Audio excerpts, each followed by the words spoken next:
Olá, pessoal! Eu quero dar boas-vindas a todos, todas e todos os integrantes dessa mesa redonda especial de diversidade e empreendedorismo e também a você que está nos acompanhando hoje. Meu nome é Kaliana Kalashi, sou gerente de políticas públicas e membro do Comitê de Diversidade e Inclusão do Facebook. Nas nossas lives, oferecemos recursos de acessibilidade que possam apoiar todas as pessoas, sobretudo aquelas com alguma deficiência. Dessa forma, a conversa a seguir contará com libras, legendas em português e a autodescrição. Eu sou uma mulher branca, com cabelos lisos, castanhos, com mechas claras na altura dos ombros. Eu tenho 37 anos, uso óculos de grau e estou vestindo uma camiseta cinza do Facebook. Atrás de mim tem o meu bambu da sorte e um pedacinho da minha cozinha. Eu sou formada em Políticas Públicas e Relações Internacionais pela Universidade de West Florida, nos Estados Unidos. Em 2012, aqui no Brasil, eu me tornei bacharel em Direito. Em 2016, concluí uma especialização em Direito Legislativo pelo Instituto Legislativo Brasileiro do Senado Federal. E em 2018, eu fiz um curso executivo em Políticas Públicas na Universidade de Stanford, nos Estados Unidos. Hoje, uma das minhas atribuições dentro do Facebook é integrar o Comitê de Diversidade e Inclusão. Ele é um grupo formado por funcionários de diversas áreas que está trabalhando em ideias e soluções que promovam diversidade e inclusão na nossa comunidade. E é com muita alegria que eu estou aqui para moderar esse painel no programa Impulsione com o Facebook. O Impulsione tem o objetivo de conectar pequenos negócios e promover a capacitação dos empreendedores em marketing digital, com especial atenção a temas como o empreendedorismo, gestão e inovação. E como esse projeto faz isso? Ele possibilita ferramentas para que a pessoa empreendedora possa usar todo o potencial do Facebook, do Instagram, do Messenger e do WhatsApp para gerar ainda mais trabalho e renda. O nosso programa tem o compromisso de sempre estimular oportunidades de inclusão econômica. E nessa edição, vamos tratar sobre a importância de diversidade e inclusão no espírito empreendedor brasileiro. Isso porque, segundo a Associação Brasileira de Gays, Lésbicas, Bissexuais, Travestis e Transsexuais, a comunidade LGBTQI+, no Brasil é estimada em 18 milhões de pessoas. E isso corresponde a 10% do PIB nacional. Diante desses números, é ainda maior o nosso compromisso em aumentar o acesso aos espaços e à informação, gerando assim mais oportunidades para esse público dentro do mercado de trabalho. No próximo dia 28 de junho, é comemorado o Dia Internacional do Orgulho LGBTQI+, e o que a gente gostaria de levantar nessa mesa hoje é a bandeira do empreendedorismo para essa comunidade, que precisa lidar principalmente com o preconceito no mercado de trabalho e no meio corporativo. Segundo os últimos dados do Out Leadership, a primeira organização global LGBTQI+, 68% dessas pessoas no Brasil sofrem LGBTfobia no ambiente de trabalho, e é esse um dos principais fatores que os obriga a pedir demissão e empreender para sobreviver. Dentro do quadro de empreendedorismo, há dois modos no Brasil que se destacam: o de oportunidade e o de necessidade. E, infelizmente, esse público encontra-se no empreendedorismo por necessidade, por justamente não conseguir oportunidades. Eu tenho o prazer de reunir hoje tantas vozes importantes que irão nos ajudar e apontar caminhos para auxiliar a comunidade LGBTQI+, no empreendedorismo. E para dar sequência à nossa conversa, eu gostaria de apresentar o nosso convidado e as nossas convidadas de hoje. Fabiano Contarato, que é senador da República pelo Estado do Espírito Santo. Haná Salmen, especialista em pequenos negócios do Sebrae. Beatriz Branco, CEO da Angi Chocolates. E Aline Cardoso, secretária municipal de Desenvolvimento Econômico, Trabalho e Turismo na cidade de São Paulo. E agora, fazendo uma breve descrição da tela para apoiar as pessoas cegas que nos assistem agora, em uma tela em branco com janelas arco-íris, há 6 janelas em miniatura, onde estarão cada um dos participantes de hoje inclusive as intérpretes de Libras que estarão conosco durante toda a conversa e apoiarão a interpretação para as pessoas surdas. No topo esquerdo da tela está o título Diversidade e Empreendedorismo. Agora que os nossos convidados estão apresentados, eu quero começar dando a palavra ao senador Fabiano Contarato. Contarato assumiu o mandato de senador pelo Espírito Santo em 2019, aos 53 anos. Ele nasceu em Nova Venécia e é graduado em Direito pela Universidade de Vila Velha, além de possuir pós-graduação em Direito Penal, Direito Processual Penal pela Universidade Gama Filho. Ele está casado desde 2017 com o fisioterapeuta Rodrigo Groberil.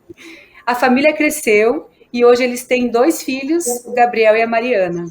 No Congresso Nacional, mais especificamente também no Senado, Contarato tem atuado na luta contra a corrupção, pelo fim da impunidade, pela preservação das vidas no trânsito, por inclusão social e contra todas as formas de discriminação.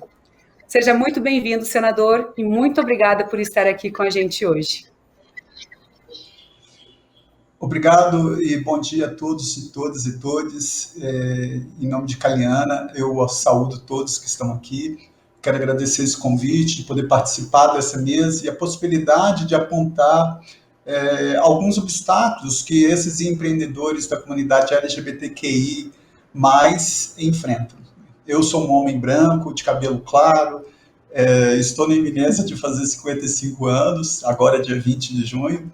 Estou usando uma camisa polo azul, atrás de mim tem 2 bandeiras, uma do Brasil e uma do meu querido estado do Espírito Santo.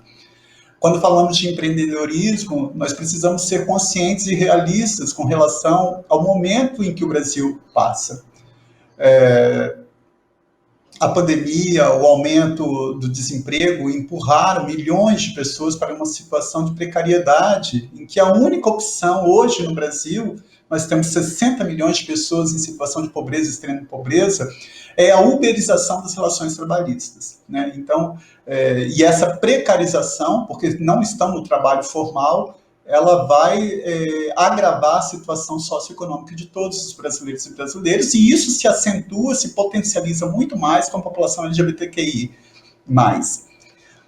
Não existe absolutamente nada de errado com essas relações trabalhistas, a não ser o fato de que não há nenhuma garantia para que elas possam se manter e manter a subsistência de suas famílias. Então, isso nós temos que lutar para que essa incidência dessa relação trabalhista, dessa uberização, ela seja mitigada. Em resumo, nós não podemos igualar, vamos dizer assim, o empreendedorismo da pessoa que escolhe abrir o seu negócio, que tem condições de investir, com seu sucesso, com a situação de precariedade, né, de informalidade que muitos se viram obrigados a recorrer como última opção. O poder público tem uma dívida eterna e histórica e que só aumenta com a população LGBTQI+. A LGBTfobia no Brasil, assim como no restante do mundo, ela é institucional. Só para exemplificar, 38% das empresas brasileiras não contratariam pessoas LGBTs para cargos de chefia. A cada 20 horas, um LGBT morre no Brasil, segundo o grupo gay da Bahia. O Brasil absorve 52% dos assassinatos de transgêneros registrados em 71 países. Né? Permeia todas as relações públicas e privadas e ainda são extremamente limitadas as iniciativas desenvolvidas para enfrentar isso. Não é diferente que no Brasil, no que se refere ao empreendedorismo no LGBTQI+, da mesma forma que o Brasil ainda não reconhece os desafios específicos das mulheres, dos negros, das pessoas com deficiência, entre outros grupos, que eu chamo de maiorias minorizadas, a população LGBTQI também sofre e de forma exacerbada.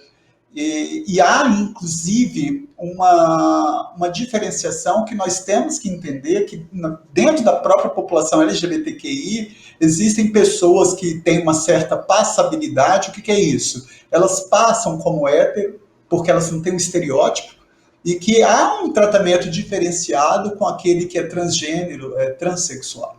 E isso tem que ser visto, daí a importância do Estado brasileiro, do Poder Legislativo e do Executivo implementar políticas públicas para acolher essas pessoas, os transexuais, os travestis, os transgêneros, porque há uma distinção muito forte no Brasil. Isso, contra fatos, não há argumentos, e isso nós temos que encarar de olhos bem abertos para tentar reduzir os danos que a gente vem sistematicamente, vamos dizer assim, colaborando. Na minha concepção, um passo que deveria ser importante seria uma avaliação do cenário atual, mas como eu falei, não existe sequer políticas públicas para ver qual é a população LGBTQI no Brasil. Você vê que eu citei um dado aqui e utilizei do grupo gay da Bahia, porque nem o próprio Estado brasileiro se dignou a implementar, a fazer um perfil de quem são essas pessoas. Eu vou dar um exemplo aqui de como o poder público poderia atuar para incentivar o empreendedorismo do LGBTQI+, que é uma prática já comum nos Estados Unidos. Por exemplo, o poder público, a União, estados e municípios, é um enorme consumidor de bens e serviços produzidos no setor privado. E nós já temos políticas que buscam utilizar esse poder de compra para implementar políticas que incentivem a diversidade dentro das empresas. Por exemplo, a nova lei de licitações, ela exige para possíveis contratações da administração pública um número mínimo de cargos para pessoas com deficiência. Editais de licitação podem exigir também que os contratos cumpram percentuais mínimos de mão de obra que seja composta, por exemplo, de mulheres que foram vítimas de violência doméstica ou pessoas oriundas do sistema prisional.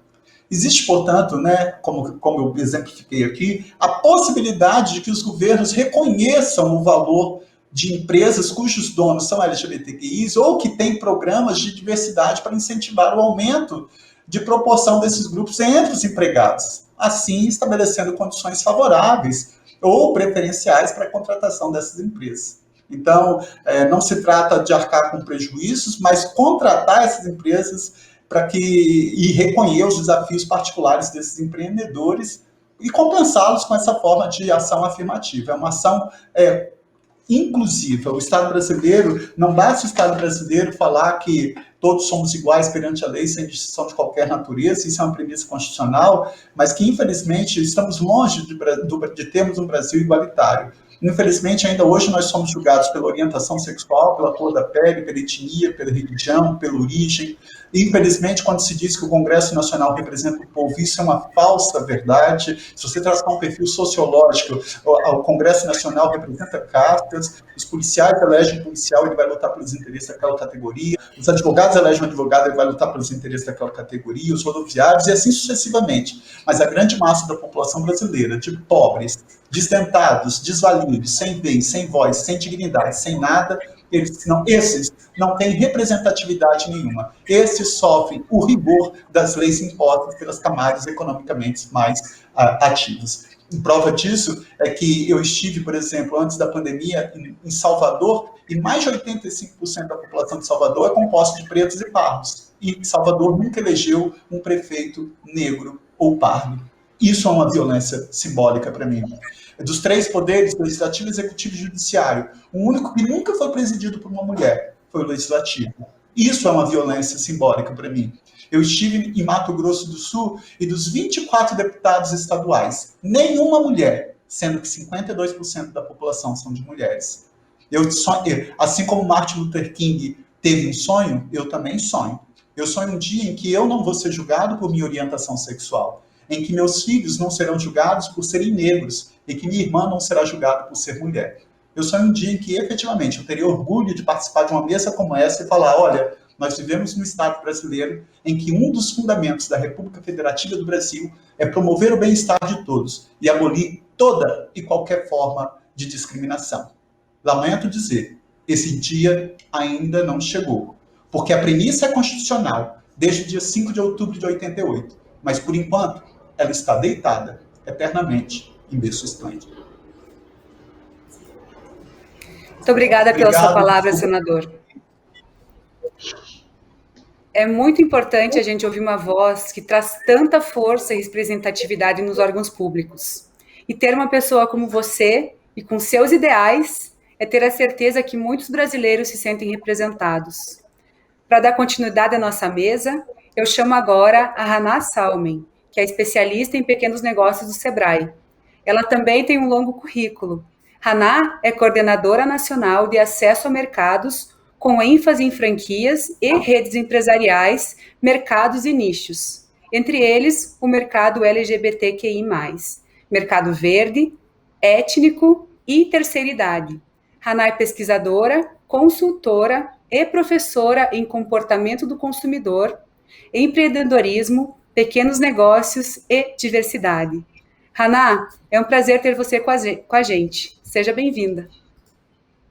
Bom, muito obrigada pelo convite. É uma alegria e uma honra enorme participar desse momento, né, não só como especialista, como cidadã, como mulher, como LGBT, enfim. Na verdade, todos esses dados que foram trazidos, eles nos alertam, né, e nos mobilizam para entender, primeiro, algumas questões que são necessariamente humanitárias antes de serem técnicas profissionalmente falando, né, gerencialmente falando. Primeiro, na questão humanitária, porque a gente não pode considerar passivamente, né, que existam seres humanos e cidadãos de primeira e de segunda classe. Né? E, basicamente, quando a gente está falando de políticas públicas, de direitos e de oportunidades, a gente consegue encontrar, infelizmente, um gap muito grande nessas oportunidades para heterossexuais e LGBTQI+, entre homens e mulheres, entre brancos e negros e pardos, indígenas, enfim, imigrantes e imigrantes. Nesse sentido, só fazendo um parêntese, eu sou uma mulher parda, enfim, cabelos grisalhos, longos, estou de camisa preta, óculos de grau vermelho, e estou com um fundo aqui que vai para o corredor aqui do meu apartamento, um fundo meio branco, off-white, assim, e uma portinha de armário em vidro fumê. Feito essa minha fala inicial, que ela é basicamente uma convicção de vida, né, que não devem existir essas segregações, assim, eu parto para uma outra abordagem, que é cair mesmo naquilo que se tornou não só o meu objeto de estudo, mas de trabalho, enfim, como é que a gente consegue diminuir, enfim, esses gaps a partir da identificação dessas distâncias. E para isso é importantíssimo a gente olhar o grande cenário, né? O senador Contarato trouxe alguns dados que são absolutamente relevantes. E quando a gente olha também para... eu costumo dizer que se não for pela questão humanitária, que a gente consiga se sensibilizar, né, que o mercado consiga se sensibilizar pelo menos pela questão financeira. A homofobia no Brasil custa mais de 400 bilhões de dólares, né, para a economia, porque ela impacta diretamente não só no processo de inovação, porque isso é cantado em verso prosa, né? Equipes diversas, empresas diversas, elas são mais lucrativas, elas são mais inovadoras, elas são, por isso, muito mais reconhecidas, né, no mercado de trabalho. Existem indicadores internacionais que apontam toda essa questão, né? E não só equipes diversas, mas lideranças diversas, né? Imagina ter uma empresa, uma equipe só de homens brancos, héteros, de meia idade, enfim, né? Você não tem uma outra perspectiva de visão de mundo. Isso, né? Mais de 60% dos LGBTQI+, no Brasil, eles declaram de uma forma muito contundente, na verdade 62%, né, que escondem a sua orientação porque sofrem homofobia. E aí, quando a gente vai falar, obviamente, de produtividade, por exemplo, como é que a gente vai falar de um indivíduo que se torna mais produtivo, mais inovador e mais criativo, mais propositivo e mais integrado no seu ambiente de trabalho sem na verdade é muito além de estar sem acolhimento, né? É praticamente um apagamento da sua individualidade. Se a gente vai para a população trans, a gente não retrocede anos, a gente retrocede séculos. Né? A população T no Brasil, ela tem uma expectativa de vida medieval, né? A gente está falando de uma expectativa de vida que vai e bate na casa dos 36 anos, onde 90% dessa população está empurrada para a prostituição. Então não tem como, na verdade, como não se mobilizar, como não se indignar, né? Qualquer recorte demográfico que você faça, negros, idosos, indígenas, apenados, enfim, não existe nenhum recorte social que coloque 90% de um grupo numa determinada atividade, seja ela qual for, por uma questão de escolha, né? Então, assim, é preciso olhar com cuidado, e isso, obviamente, reflete também no mercado, quando a gente olha poder de compra, poder de consumo, quando a gente olha, inclusive, para quem as marcas falam, para quem as empresas falam e quem as empresas contratam, né? Então, é muito importante olhar a questão da diversidade em todos os viés que o empreendedorismo traz. A gente está passando, né, por um problema global, que é a pandemia, que tem sido absolutamente cruel com LGBTs, né? Os setores mais impactados são os setores que mais empregam LGBTQI+, enfim. Então tem muito dado para a gente falar aí sobre esse processo, tanto na perspectiva do LGBTQI+, que empreende, que compra e que é contratado, enfim, pelas empresas. Então, vamos lá, que tem muita coisa para falar e discutir. Obrigada.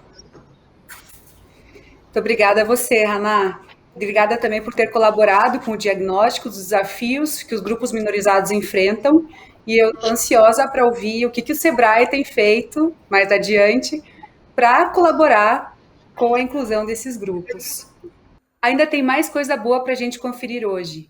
Por isso, eu chamo agora mais uma convidada, a Beatriz Branco, a Bia, CEO da Engie Chocolates e diretora do Instituto Comitiva Esperança. Beatriz é um belo exemplo de empreendedorismo e a história dela é incrível. Primeiro, ela cursou design em Milão e, para colocar a sua loja de móveis de pé, ela procurou o Sebrae. Durante a imersão de capacitação, ela participou de um desafio em que ela teve que criar a marca de um negócio que não fosse da sua área e comercializar. Quem vendesse mais ganhava o desafio. E foi assim que nasceu a Engie Chocolates, uma marca de chocolate pantaneiro com frutas e castanhas da região. Deu até água na boca. Seja muito bem-vinda, Bia. Muito obrigada pelo convite.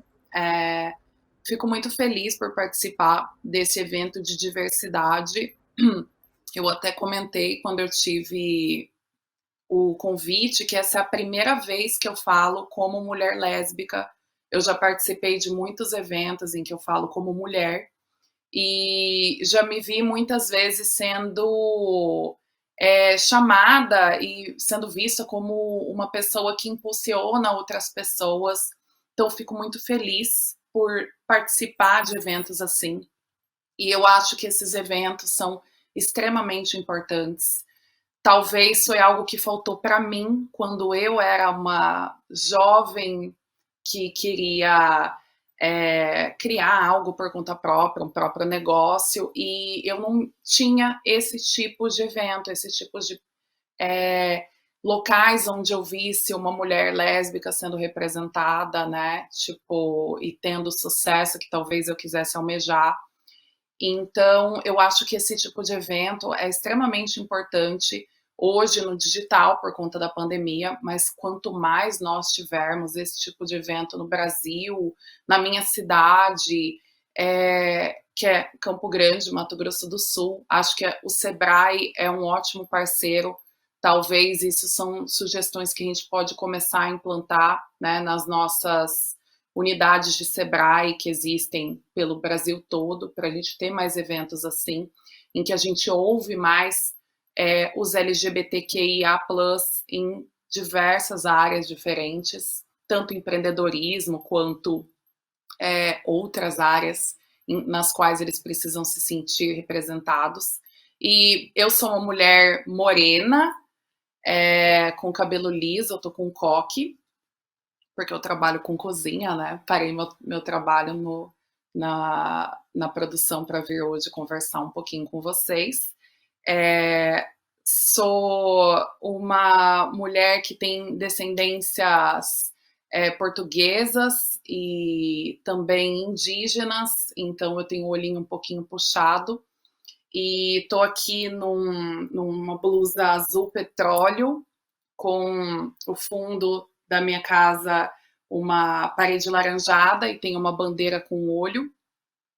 E, bom, eu acho que o meu trabalho enquanto mulher também, e uma mulher que representa os LGBTQI, eu vejo como eu posso, de diversas formas, com a minha voz, fazer com que as pessoas se sintam representadas e se sintam impulsionadas a seguirem os sonhos delas, assim como eu segui, e buscar a diversidade. Eu acredito que a diversidade é a nossa maior riqueza. E eu acredito nisso em diversos aspectos. Tanto que eu trabalho com diversidade, foi algo que eu escolhi para mim como trabalho, a diversidade alimentar. Então, eu trabalho valorizando a biodiversidade e valorizando o trabalho de pessoas que muitas vezes são invisíveis sociais. Então, dentro da minha marca da Angie, eu trabalho comprando os meus ingredientes de comunidades indígenas, comunidades ribeirinhas, extrativistas, moradores de assentamentos daqui do nosso estado, do Pantanal.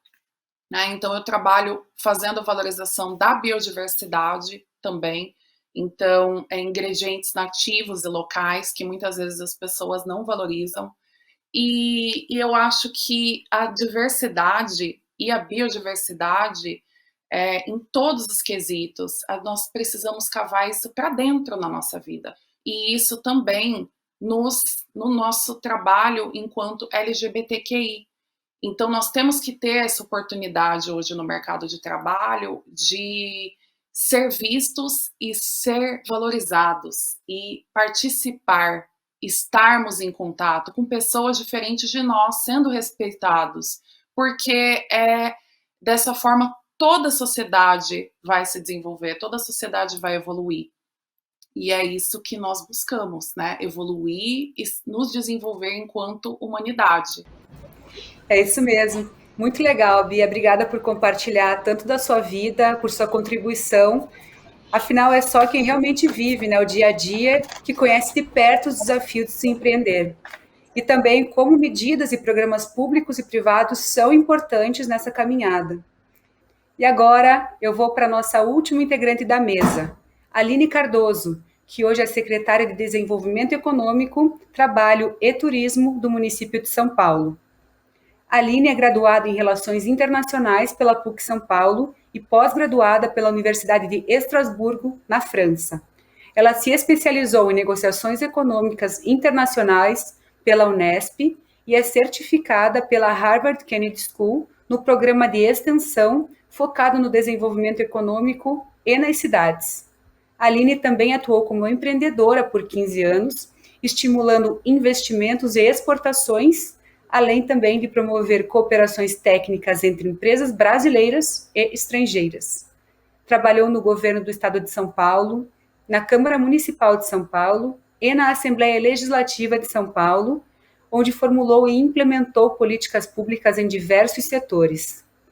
Em 2017, ela foi eleita vereadora na cidade de São Paulo e, em julho do mesmo ano, ela assumiu a Secretaria de Desenvolvimento Econômico, Trabalho e Turismo da Prefeitura de São Paulo, cargo que ocupa atualmente, sendo a secretária há mais tempo na função. Seja bem-vinda, Aline.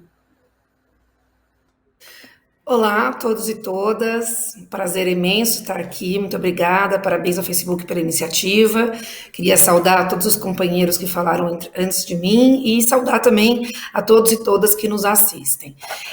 Fazendo a minha descrição, eu sou uma mulher de cabelos castanhos escuros, mas cada dia mais grisalhos, com muito orgulho, e eu faço questão de não pintá-los.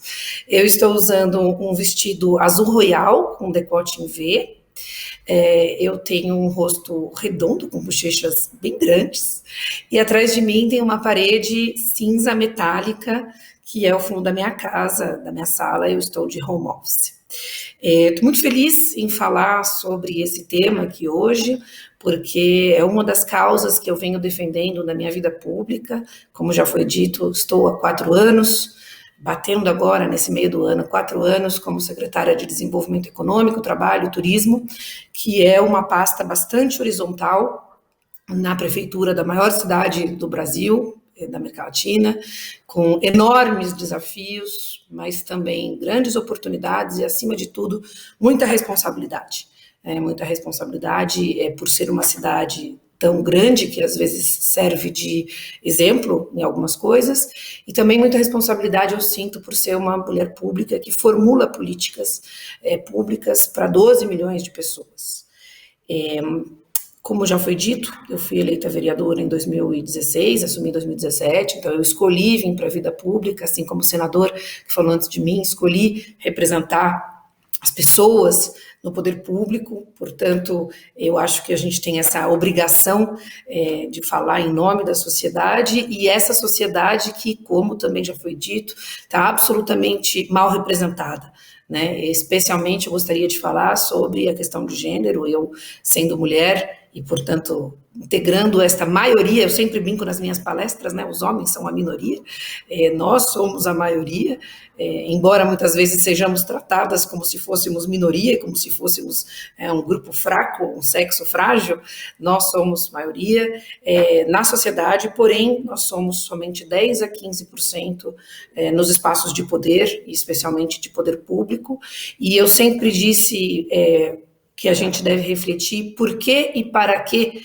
precisamos de melhor representatividade, no caso, falando de gênero, mas serve para várias outras causas.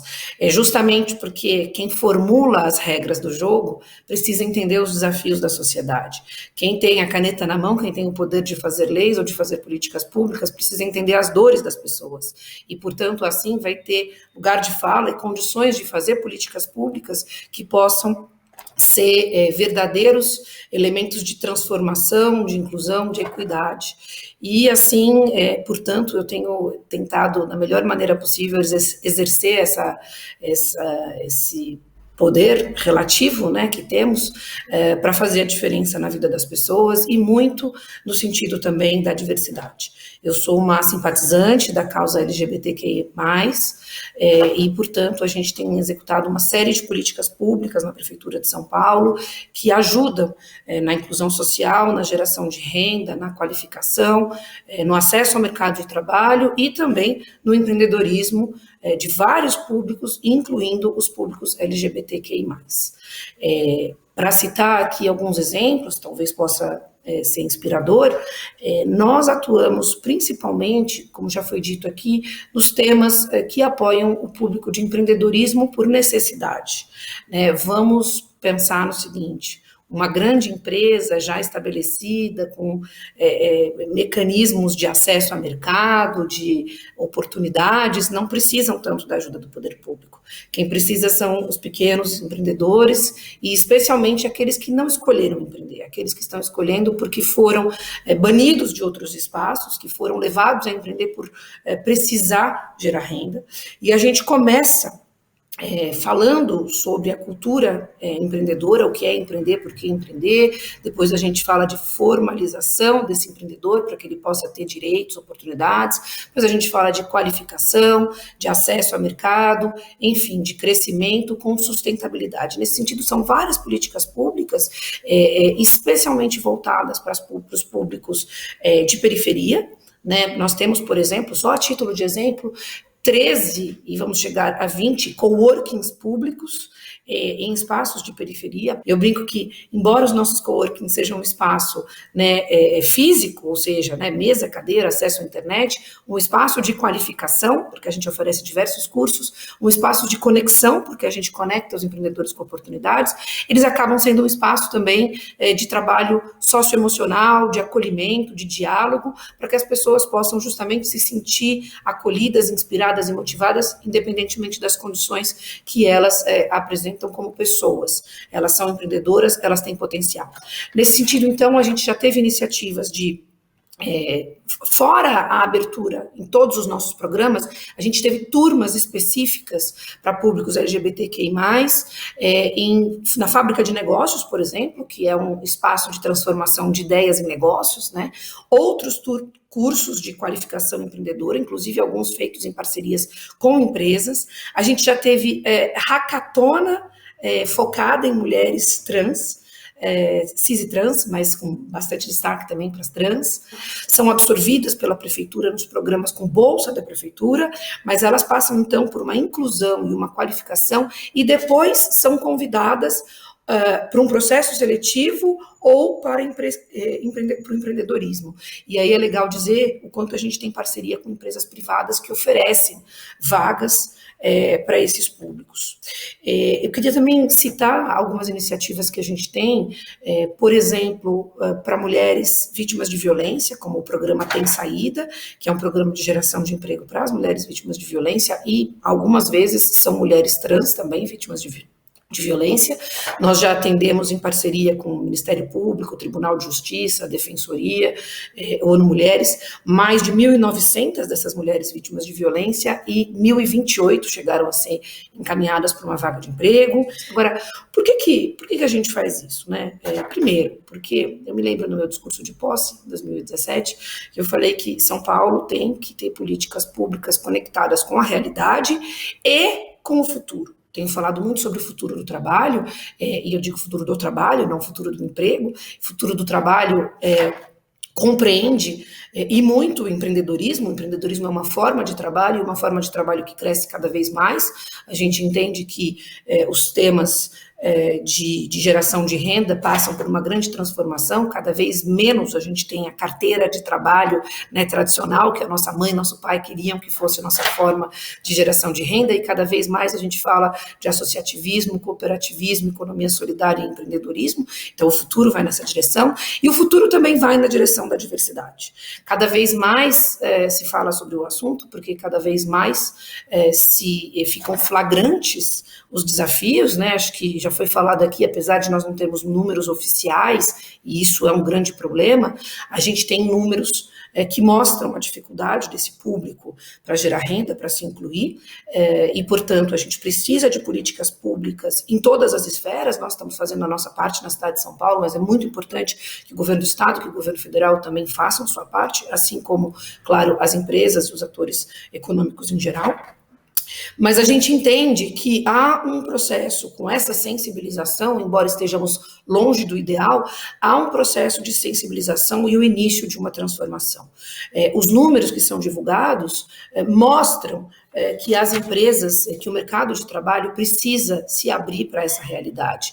Embora, como já foi dito, 60% das pessoas ainda escondam a sua sexualidade no mercado de trabalho porque tem medo, tem constrangimento, já começam a haver números que mostram que a lucratividade das empresas e dos negócios que aceitam trabalhar a causa da diversidade cresce. Então, eu costumo dizer o seguinte, como já foi dito aqui, a primeira razão pela qual a gente precisa trabalhar com a inclusão, com a diversidade, é a questão humanitária, não há dúvida. Mas eu também, como sou muito realista, sei que nem todo mundo tem essa sensibilidade humanitária. Então, passa a haver também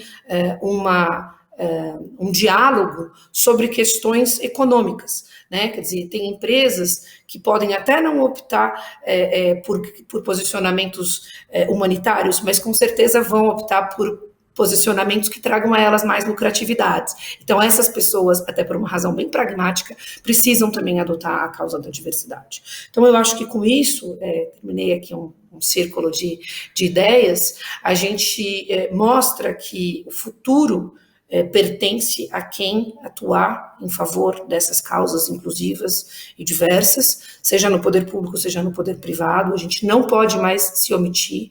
Os formuladores de políticas públicas têm uma grande responsabilidade a assumir, assim como os líderes empresariais, e, deixando claro mais uma vez, os grandes líderes, sejam eles públicos ou privados, têm uma grande responsabilidade e precisam exercer a sua responsabilidade.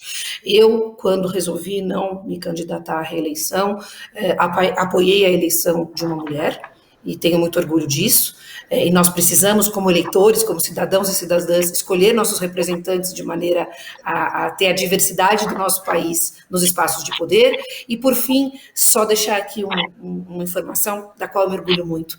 Na minha estrutura, na minha secretaria, eu tenho 16 posições de liderança. E das 16, 10 são ocupadas por mulheres, sendo que eu tenho mulher negra, tenho mulher lésbica, e isso me orgulha muito, porque nós, né, senador, como pessoas públicas, temos que dar o exemplo. Então, eu estou muito feliz de poder compartilhar esses números com vocês, e quem sabe podem inspirar outros líderes também. Obrigada. Muito obrigada, Aline. Foi bastante esclarecedor poder ouvir de alguém que tem tanta experiência nos dois setores, o público e o privado, e que também já trouxe para a gente tanta coisa que tem sido feita no município de São Paulo para estimular a diversidade no ambiente de trabalho. Eu quero agradecer novamente a presença e a contribuição valiosa de todos vocês. Eu vou começar a rodada de perguntas, e a primeira vai para a Haná. Haná, criatividade é uma marca do ambiente empreendedor, e muitas vezes um negócio começa justamente com uma boa ideia.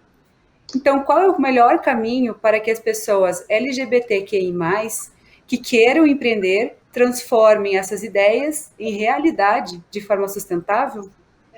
Sim, a criatividade ela é peça fundamental, mas é muito importante que o empreendedor...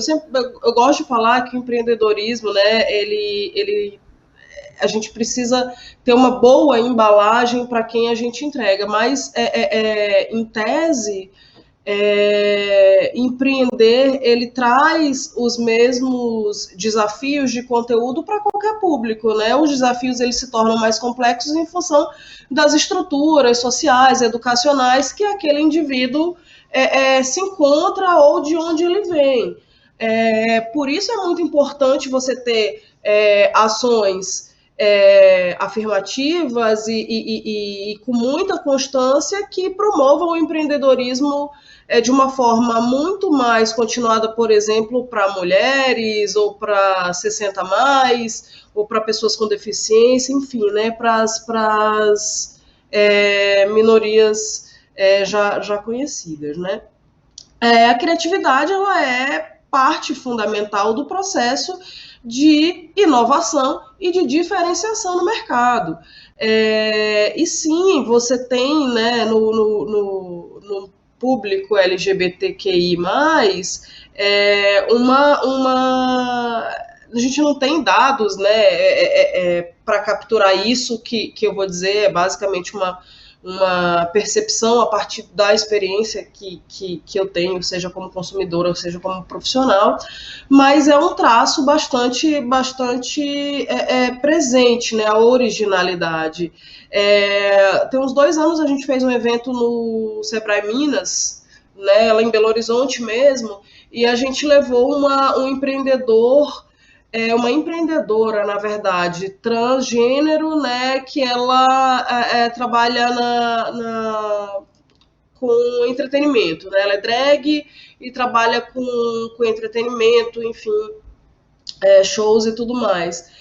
E uma coisa que ficou muito clara, assim, só naquele indivíduo você tem quase uma cadeia produtiva inteira, né? Porque a pessoa que pensa desde a sua luz até o seu repertório, até a sua roupa, né? A maquiagem, enfim. Então, basicamente, você tem uma série de serviços associados a uma só, e aí, por ser um microempreendedor individual, a capacidade de você contratar ou subcontratar fica mais limitada, né, obviamente. E isso se repete para uma série de outras atividades, sejam elas próprias, né, da comunidade LGBTQI+, ou não, ou iniciativas tradicionais mesmo, né, o LGBT que tem um bar, que tem um café, o que é muito importante a gente sempre ter em mente, que o nicho, né, um negócio de nicho de mercado, como um negócio LGBTQI+, ele é autoexpressivo, ele é carregado de identidade, então ele naturalmente vai traduzir, né, toda a criatividade e quão genuíno é aquele empreendedor. Por ele ser autoexpressivo, ele é muito mais conectivo com o mercado, né? Isso faz com que o empreendedor, o negócio e o cliente caminhem muito mais tempo juntos do que um negócio que foi pensado assim, nossa, então agora a onda é a paleteria, eu vou abrir uma paleteria, agora a onda é brigadeiro gourmet, eu vou abrir um brigadeiro gourmet, né? Então, assim, a gente vive ondas no mercado e que não necessariamente traduzem o propósito desse negócio, né? E eles são, por serem mais autoexpressivos, por serem mais conectivos, eles são mais longevos, né? Eles têm mais capacidade de dar retorno para esse empreendedor no longo prazo. Muito obrigada, Haná. A minha pergunta agora vai para o senador Contarato. Contarato, você afirmou que o poder público tem uma dívida histórica com a comunidade LGBTQI+, e também que a gente tem um longo caminho pela frente no combate à discriminação. Aí eu lhe pergunto, o que o Congresso Nacional pode fazer ou já está fazendo para endereçar isso? Bom, na verdade, o Congresso Nacional, ele sistematicamente nega direitos à população LGBTQIA+.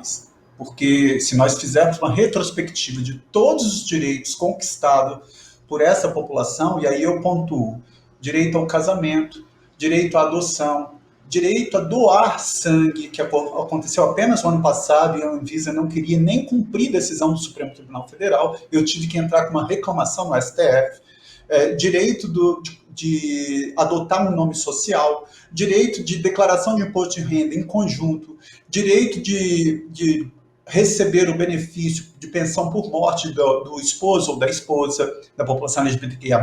Todos esses direitos não se deram pela via adequada, que é o legislativo. Ou seja, o Congresso Nacional sistematicamente fecha as portas para essa população. Não volta a frisar. E aqui eu não estou sendo pessimista, eu estou sendo extremamente realista. O Brasil, o Estado brasileiro, ele criminaliza a pobreza. O Estado brasileiro, ele criminaliza a cor da pele. O Estado brasileiro, ele criminaliza a orientação sexual. Eu sou delegado de polícia, eu sou um homem branco. Até essa, entre aspas, aceitação, e aqui vai um desabafo sobre a minha vida pessoal, eu só me permiti ter um relacionamento homoafetivo de 26 para 27 anos de idade. Porque eu me julgava culpado por ter esse tipo de sentimento. Então, hoje, para a população LGBTQIA+, é difícil conquistar direitos, é difícil empreender, eu não tenho dúvida, mas tudo isso, se você fizer um recorte histórico, eu vou fazer 55 anos, naquele contexto da minha vida, era o grau de violência era muito grande também. E eu agradeço aqui, e nós temos que olhar para trás, sim, olhar para o retrovisor, porque foram graças a toda a população LGBTQI lá atrás que nós conseguimos alcançar espaços. Foi graças a eles que pagaram com a vida, que pagaram com sua integridade física, com a sua integridade moral, é que nós podemos estar aqui. A colega foi eleita vereadora, o outro deputado, eu sou senador. Mas eu exerci duas profissões extremamente preconceituosas, que é ser delegado de polícia e ser professor num curso de graduação de Direito, onde o positivismo napoleônico convicto impera.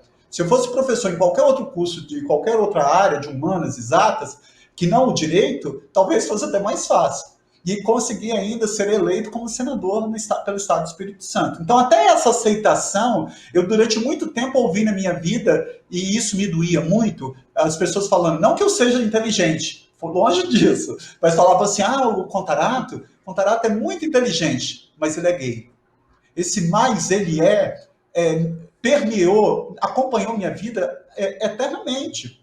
Agora, nós temos, volta a falar, existe um samba que tem uma frase que fala assim, deixa a máscara cair, que eu quero ver você sorrindo, ponha fé no seu olhar que o amanhã será bem-vindo. É preciso provocar a queda de máscara das instituições que compõem o Estado.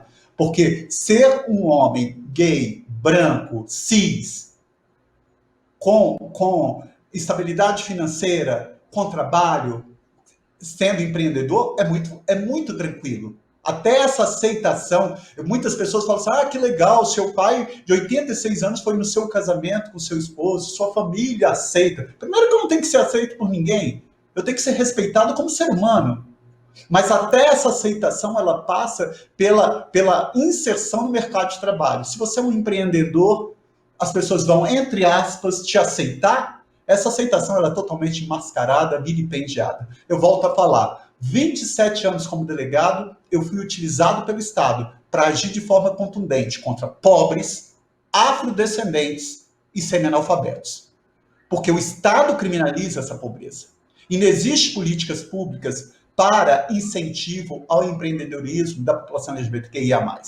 Por isso que eu fiz questão de fazer esse resgate de que todos esses direitos que nós conseguimos não se deu pela via adequada, que é o processo legislativo, que é uma casa que, infelizmente, sistematicamente nega esses direitos. Então, eu não posso falar que todos somos iguais perante a lei se a polícia, regra geral, você vê a polícia dando revista pessoal em bairros carentes, pobres, em bolsões de pobreza.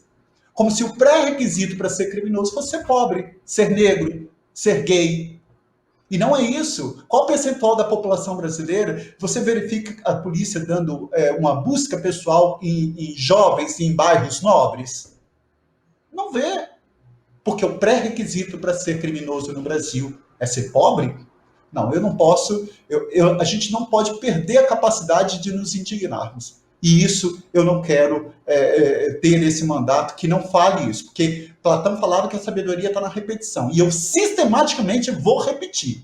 Esse Congresso, assim como os outros que passaram, sistematicamente nega direitos a essas pessoas. Não adianta estar na Constituição Federal, no artigo 5º, que todos somos iguais perante a lei, se essa igualdade está longe de ser alcançada.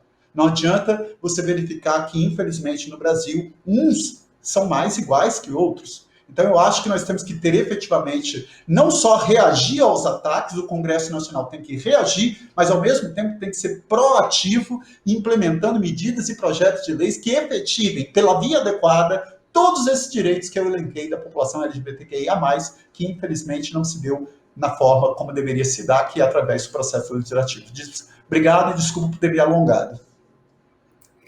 Imagina, senador, obrigado por uma fala tão forte, transparente, por ter aberto tanto na sua vida conosco, e quero colocar o Facebook também à disposição para trabalhar junto com o senhor nessas pautas de inclusão e diversidade no Congresso Nacional. Somos parceiros e aliados nessa bandeira.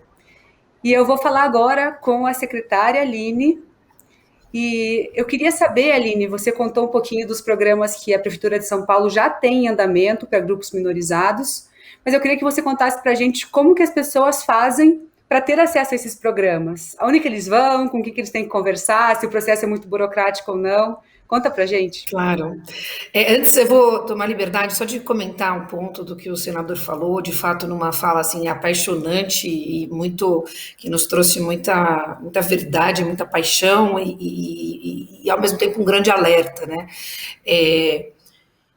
Eu sei que as pessoas costumam falar que não gostam de política, fogem da política, mas a gente tem que entender que toda a sociedade ela tem líderes, né? Esses líderes dirigem a tomada de decisão, o uso do dinheiro público, a definição de conceitos norteadores da sociedade. Quando uma lei é formulada, quando uma política pública é criada, isso ajuda a dar parâmetros.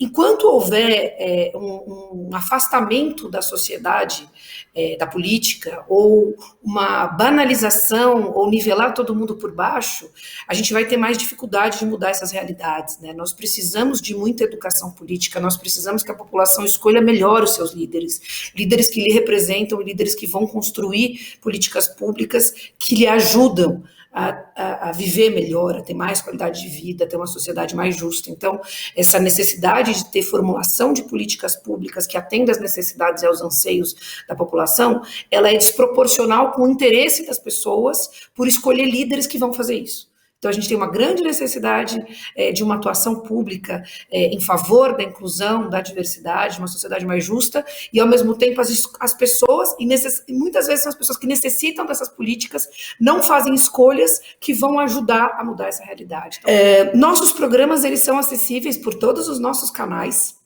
sejam as redes sociais, o site da prefeitura, mas eu acho que tem um diferencial bem interessante que nos ajuda a ser mais inclusivo, é que nós temos, só na cidade de São Paulo, 130 agentes de apoio ao empreendedorismo circulando pela cidade. Nós temos, como eu já disse, 13 coworkings e 35 pontos de apoio aos empreendedores. Né? E fora isso, agentes itinerantes que vão passando pelos comércios, que vão passando pelas entidades setoriais. Nós temos, para vocês terem ideia, aqui em São Paulo, imagino que todos conheçam, mas é importante citar alguns centros muito pujantes, né, de negócios, o Brás, a 25 de março, e esses lugares, como eles vendem também atacado, eles acabam sendo lugares de disseminação de políticas públicas que vão para as periferias, né, as pessoas que vão revender, ou as pessoas que são comerciantes, sacoleiras, enfim, essas pessoas também podem acessar nesses lugares os nossos pontos de atendimento ao empreendedor.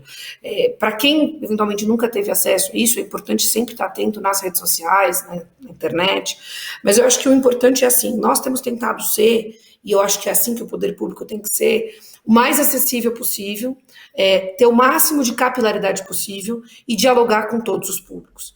Eu já disse aqui que nós temos uma série de políticas inclusivas que respeitam a diversidade, mas eu acho que a gente ainda pode fazer mais, eu acho que a gente sempre pode fazer mais. Então, eu também queria deixar aqui o canal aberto, né? Seja para quem está em Brasília fazendo política, seja para quem está no Sebrae fazendo programas, seja para os empreendedores e, claro, para o próprio Facebook, que já é um grande parceiro nosso, para que a gente possa construir juntos. Eu acho que o poder público ele tem que construir junto com a sociedade. Então, como eu disse, temos orgulho de já ter várias políticas, mas estamos abertos para construir mais, porque é só quando o público, o privado e o terceiro setor se unem para combater os problemas da sociedade que nós vamos, de fato, ter uma transformação com a rapidez e com a profundidade necessárias. Então, eu agradeço muito por essa oportunidade, me deixo à disposição nos canais da Prefeitura, nas minhas redes também, para a gente dialogar e vamos junto tentar fazer a sociedade ser cada vez melhor e superar essa dívida histórica que nós temos com as populações mais vulneráveis e mais excluídas. Obrigada. Obrigada a você, Aline. E para fechar a nossa conversa de hoje, eu vou chamar para a roda a Bia, da Engie Chocolates. Bia, você também compartilhou muito com a gente do como foi a sua experiência para empreender.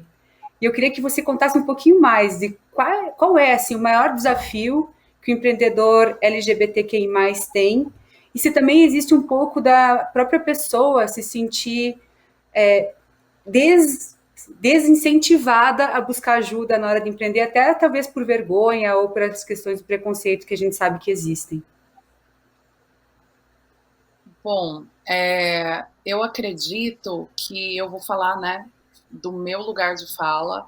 Eu acredito que uma das maiores dificuldades que eu tive para empreender foi justamente o que foi falado aqui já hoje. É uma questão de, às vezes, você ter vergonha de assumir a sua sexualidade para as outras pessoas por medo de não ser respeitada. Ou por medo das pessoas não te levarem a sério, acharem que por você ser uma mulher lésbica, você não vai fazer o trabalho direito, ou algo do tipo. Então, quando eu era mais nova, eu tinha esse tipo de insegurança, de não ser vista da maneira certa. Parece que, às vezes, você tem que fazer mais para se destacar, para a pessoa te dar uma credibilidade pelo seu trabalho. Então, quando eu era mais nova, eu tinha essa insegurança, o medo do preconceito que eu poderia sofrer.